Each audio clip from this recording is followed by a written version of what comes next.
Hindi iyan tama. Masama sa katawan ang hindi pagkain ng prutas at gulay. Madali kang makakapitan ng mga sakit. Iyan, bad habit ang hindi pagkain ng prutas at gulay. Mas madali kang makakapitan ng mga sakit. Kaya kailangan mo kumain ng prutas at gulay para magkaroon ka ng malusog na pangangatawan. Nice. Oo na, kakain na ako. Tama rin iyan. Marami tayong makukuha na vitamins at minerals sa pagkain nito at makakaiwas pa tayo sa sakit. At patuloy sa pagkain iyan ng prutas at gulay.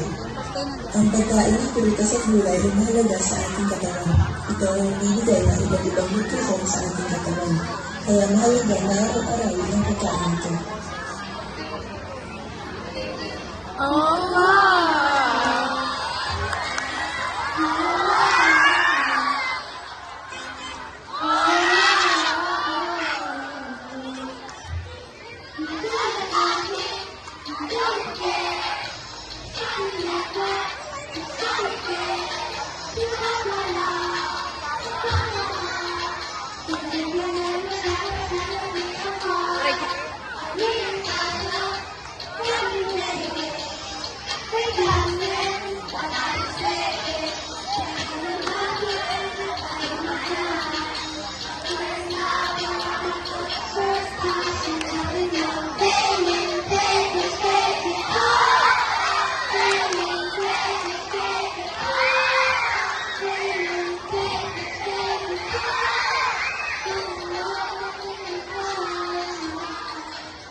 Asa?